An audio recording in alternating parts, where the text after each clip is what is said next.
반갑습니다. 이게 공휴일이 있으니까 너무 오랜만에 뵙는 것 같아요. 그죠? 다음부터 공휴일 쉬지 말까요? 네. 네, 그럼 안 쉬는 방향으로 한번. 그 화내실 필요는 없는데. 아시니까 모르시지 마세요. 예. 오늘 247의 제목은 우리가 깨달음을 얻어야 하는 세 가지 이유 이렇게 정해봤습니다. 사시면서 다 누구나 깨닫잖아요. 그죠? 근데 복습을 조금 해볼게요. 우리 배 선생님이 제일 잘 맞추실 것 같은데. 245회 향기로 제목이 뭐였습니까? 오늘 247회입니다. 참고로. 네. 아, 선물이 없어서? 무엇이 나를 철들게 하는가? 였습니다. 답은 뭐였습니까? 깨달음이었죠? 깨달음이라는 건 내 안에 빛이 이렇게 밝아지는 거라 이렇게 얘기했습니다. 그럼 246회 향기로 제목은 뭐였습니까? 이게 시리즈로 이어지는 거거든요. 그 이제 245회에서 오늘 247회가 완결편이다 이렇게 보시면 됩니다. 246회 향기로 제목은 뭐였을까요? 그렇죠. 나는 맞습니다. 오지도 않으셨는데 어떻게 하세요? 네. 우리는 언제 깨달음을 얻는가 했어요. 답은 뭐였습니까? 체화였습니다. 체화. 한 몸이 될 때 우리가 깨닫는다. 그런 얘기를 했어요. 그죠? 그리고 체화를 할 때 중요한 세 가지는 첫 번째 수수로 해야 된다는 거죠. 자발성. 두 번째는 몰입성. 거기에 몰입을 해야 된다. 세 번째는 계속해야 된다. 그래야 체화할 수 있다. 하면서 제가 골프를 예로 들어서 설명을 해드렸었어요. 그리고 오늘 247회 한기로트 제목은 그러면 우리가 왜 깨달아야 되는가? 그 이유 세 가지를 한번 찾아보자. 이런 취지로 한번 만들어 봤습니다. 에피소드를 제가 세 가지 얘기해 드릴 테니까 여러분이 한번 생각을 해 보시기 바랍니다. 첫 번째 에피소드는 삶에서 역경을 만났을 때에 대한 에피소드입니다. 뭐 들어보신 분도 많을 것 같은데 삶에 굉장히 이렇게 지친 여인이 있었어요. 너무 삶에 지쳐가지고 친정 엄마를 이제 찾아갔거든요. 그 이유가 뭐냐면 안 그래도 형편이 어려운데 남편이 결국 부도를 내가지고 온 집안에 압력딱지가 붙고 애들은 부끄럽다고 학교 안 가려고 그러고 그런 분위기가 되니까 너무 힘든 거예요. 그래서 제일 생각나는 사람이 친정 엄마였다고 해요. 우리 여성분들은 많이 힘들면 친정 엄마가 생각납니까? 친정 엄마? 친정 엄마 없어요? 그렇죠. 보통은 생각은 나는데 잘 찾아가진 않죠. 그죠? 근데 얼마나 힘들었으면 친정 엄마를 찾아갔습니다. 찾아가서 이렇게 얘기합니다.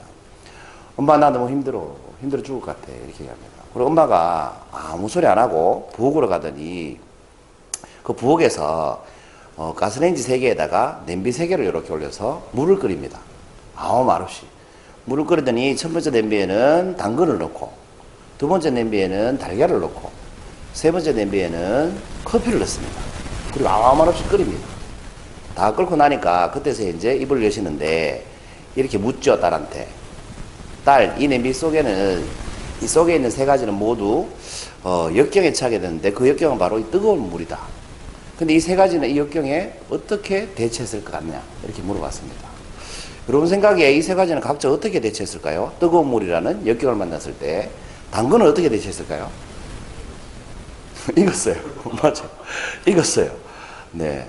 조금 고급스럽게 표현하면 당근은 원래 단단하고 강하잖아요. 근데 끓는 물을 만나니까 한없이 부드러워지고 연약해지더라는 거지. 원래 강했는데. 달걀은 어땠을까요? 익었어요. 맞아요. 익었어요. 달걀은 굉장히 연약한데 이게 껍질이 또 되게 얇잖아요. 식혀주질 못하잖아요. 근데 끓는 물을 견디면서 스스로가 더 강해졌어요. 뭐 생물학적으로 단백질이니까 그랬다 이렇게 얘기하지만 어쨌거나 연약했지만 더 강해졌어요. 달걀은. 당근하고 반대죠. 근데 커피는 어땠을까요?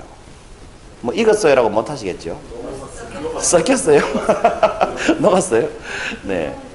커피는요 끓는 물 자체를 커피물로 만들어 버렸어요. 커피 자신으로 만들어 버렸다. 어떤 게 역경에 가장 훌륭하게 대처했습니까? 커피. 역경을 만나니까 역경하고 하나가 돼버린 겁니다. 그럼 그 역경 자체가 커피가 돼버린 거죠. 그러니까 제가 246회 때 말씀드렸던 깨달음을 얻는 방법을 보면 커피는 뭐예요? 체화시킨 거예요. 역경과 자신을 체화시켜버린 거예요. 그러니까 그 역경을 가장 잘 극복할 수가 있는 거죠. 그리고 이 스토리에서 여러분 뭔가 어떤 깨달음이 딱 느껴지시는 게 있을 거라고 생각합니다. 사람마다 다르겠지만. 자, 두 번째 에피소드로 가기 전에 이런 질문을 한번 해보시면 어떨까 싶어요. 한번 읽어볼까요? 나는을 자기 자신이라고 생각하고 읽어볼까요? 시작. 나는 삶의 위기가 닥쳤을 때, 삶이 힘들고 지칠 때, 방금 그에게 급히 좀 무엇처럼 대처하는가? 를 한번 자문해보면 좋겠습니다. 살다 보면 힘든 날이 반드시 오잖아요. 그죠? 자, 두 번째 에피소드는 그에게 어떤 사람에게 인정받지 못했을 때, 나를 인정해줬으면 좋겠는데 누가 나를 인정 안 해줄 때 있잖아요. 부모일 수도 있고 선배일 수도 있고 친구일 수도 있고. 어쨌든 그에게 인정받지 못했을 때에 관한 얘기입니다.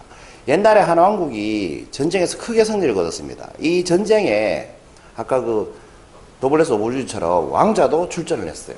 그리고 큰 공을 세웠습니다. 그런데 이 왕자가 자기가 큰 공을 세웠으니까 돌아오는 길에 왕자치고 좀 나이가 많아 보이죠. 네, 왕자가 전쟁에서 승리하고 돌아와서 왕에게 이렇게 얘기를 합니다. 왕이시여, 이번 전쟁에 소자도 참전해서 큰 공을 세웠으니까 소자를 대장군으로 만들어 주십시오. 이렇게 얘기합니다. 그런데 왕이 생각해 볼 때 고민스럽죠. 왜냐하면 이 왕자가 출전해서 공을 세우긴 세웠는데 대장군의 직위를 받을 만큼 훌륭한 공을 세우지 못했거든. 그렇다고 왕자라고 대장군을 시켜줄 수도 없고, 너 하려니까 실망할 것 같고, 예스 하려니까 경우에 맞지를 않고, 그래서 왕이 고민을 하다가 왕자에게 이렇게 얘기를 합니다. 과인은 농공 행상을 엄격히 하는 사람이니까 왕자에게 대장군의 직위를 내릴 수는 없다. 대신에 다른 신하들에게 이렇게 말해줄게. 과인이 왕자에게 대장군의 지위를 맡으라고 했지만 왕자 스스로가 거절했다. 이렇게 말해줄게 라고 얘기합니다. 왕자가 듣기에는 어땠을까요? 섭섭했겠죠. 결국 안 시켜준다는 얘기잖아. 그 왕자는 섭섭했습니다. 아버지 왕이 좀 섭섭하기도 하고 막 원망스럽기도 하고 나를 알아주지 않는 것 같기도 하고 막 그랬습니다. 그렇게 시간이 흐르고 있는데 주변에서 이런 말이 들리기 시작하는 거예요. 왕자님 존경합니다. 왕자님은 정말 공명정대하신 분입니다. 제가 왕자님께 충성을 다하겠습니다. 이런 말이 막 들리는 거예요. 왜? 왕이 왕자 스스로 거절했다고 얘기했기 때문에. 진정한 왕이 될 수 있는 기반을 만들 수 있었던 거죠. 그래서 그때서야 아들은 뭡니까? 아버지는 정말 지혜로운 사람이구나 라는 걸 깨달았다는 겁니다. 이건 역시 체화되는 순간이죠.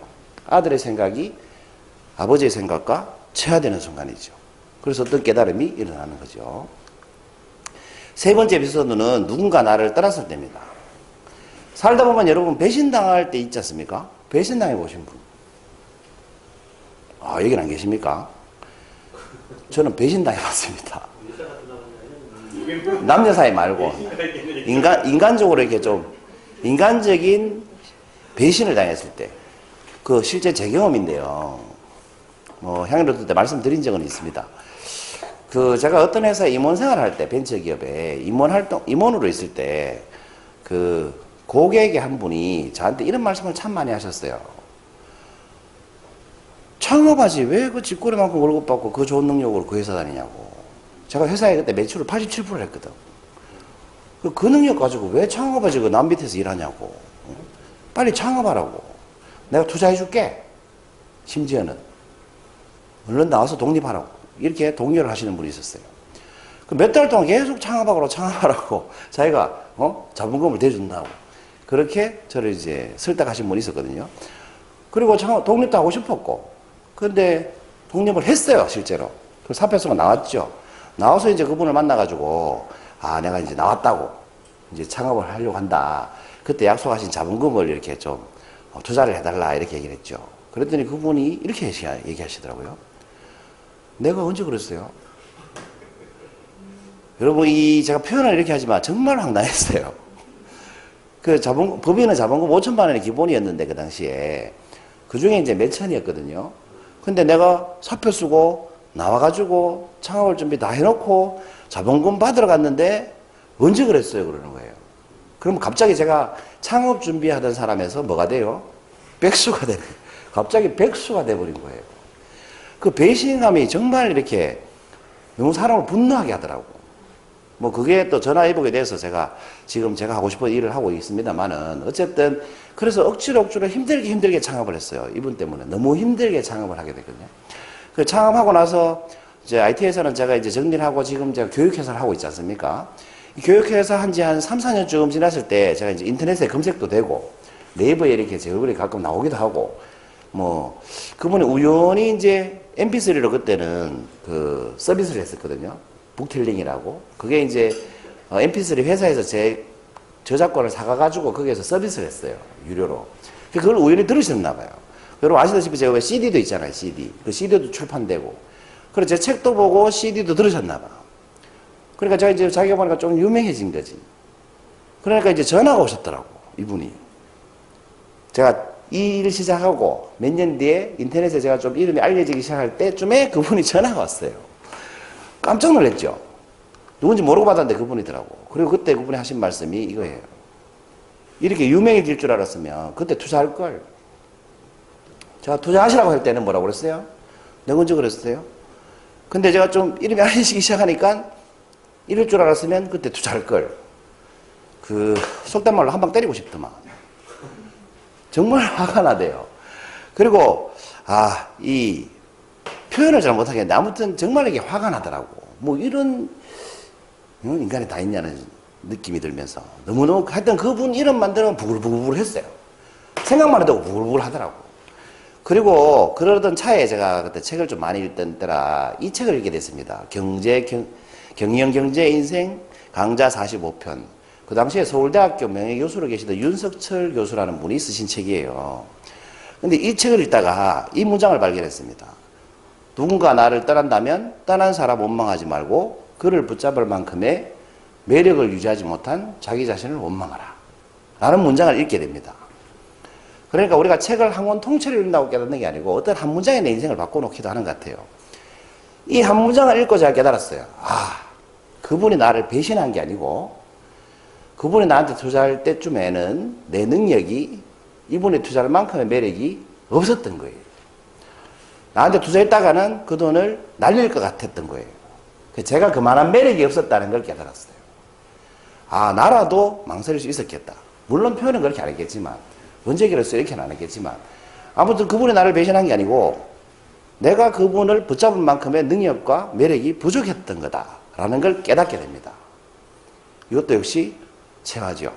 이 문장과 제 사고방식이 체화가 되니까 그때부터 마음이 편해지고 이분 이름을 떠올려도 화가 하나도 안 나더라고요. 그리고 그 위에 통화를 해도 화가 안 나더라고요. 이런 깨달음이 있었기 때문에. 이것이 이제 세 번째 이야기입니다. 이제 오늘의 주제로 돌아오면 우리가 깨달음을 얻어야 하는 세 가지 이유. 첫 번째 이유는 뭘까요, 여러분? 저는 인간이기 때문에 깨달아야 된다고 생각합니다. 짐승은 깨닫지 않잖아요. 그죠? 인간이기 때문에 깨달음이 있는 삶을 살아야 된다고 생각합니다. 만약에 인간이 깨달음이 있는 삶을 살지 않는다면 그 짐승의 삶과 별로 다를 게 없을 것 같아요. 그래서 첫 번째 이유는 인간이기 때문에 우리는 깨달아야 된다.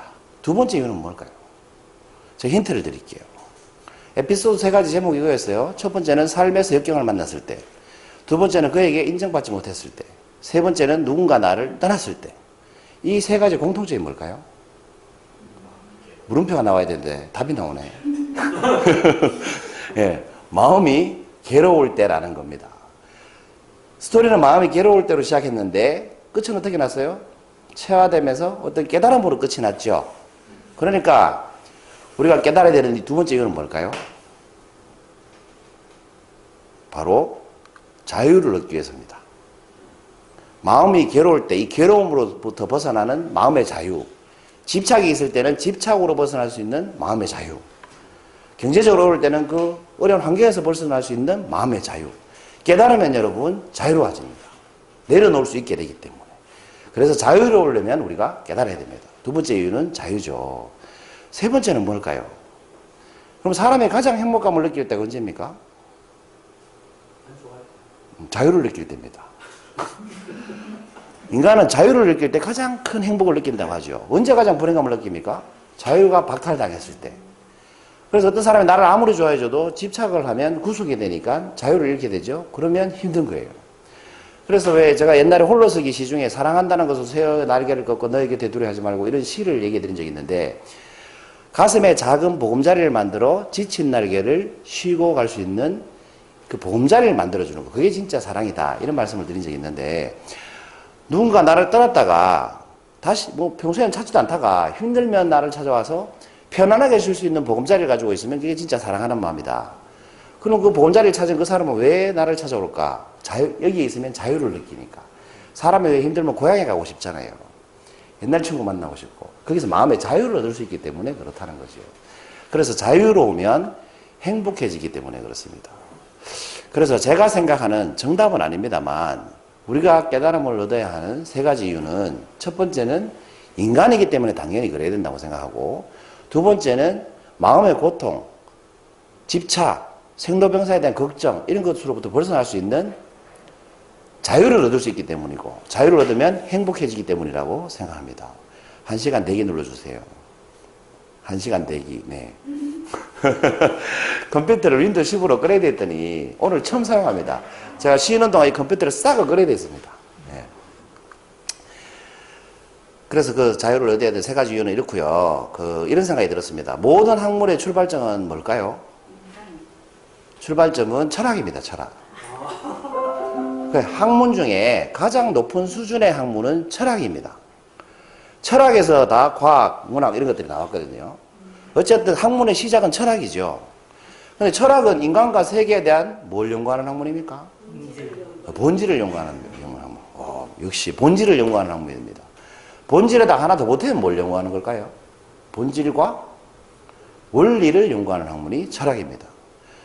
그러니까 그 본질에 대한 지혜는 어디서 비롯됩니까? 근데 그래서 깨달음에서 비롯됩니다. 그래서 모든 학문의 출발점, 두 분의 역사 선생님 대단하시다, 그렇죠? 가운데 선생님께서 네. 모든 학문의 출발점은 철학이고 철학은 인간과 세계에 대한 본질과 원리를 연구하는 학문입니다. 그래서 모든 철학은 다 질문을 하죠. 왜 사는가? 어떻게 살아야 하는가? 왜 존재하는가? 어떻게 존재하는가? 이런 식으로 철학이 흘러가잖아요, 그죠? 그리고 그에 대한 지혜는 뭡니까? 질문하다가 깨달음이 탁 오는 순간 뭐예요? 그 원리를 이해하게 되죠. 본질을 깨닫게 되죠. 사실 아인슈타인이 시공간이 뒤틀어져 있다 이런 말 했잖아요. 그죠? 그것도 뭡니까? 사실은 철학적인 거죠. 과학이 아니고. 자기가 생각을 해보니까, 본질에 대해 질문해보니까 그렇더라는 거죠. 어쨌든 깨달음에서 비롯된다는 겁니다. 그래서 제가 생각하는 깨달음이 있는 삶은 이런 거라고 생각해요. 깨달음이 있는 삶이야말로 가장 높은 수준의 삶을 살아가는 것이다. 그래서 여러분 일상에서 작은 일도 잘 관찰해보면 깨달음을 얻을 수 있고 인간관계에서도 깨달아질 때가 있고 사업을 할 때도 깨달아질 때가 있겠죠. 어쨌든 그 깨달음이 있는 삶, 그것이 인간으로서 최고 수준의 삶을 사는 방법이 아닌가 라는 생각이 들었습니다. 이로써 깨달음에 대한 시리즈 완결편이었습니다. 감사합니다.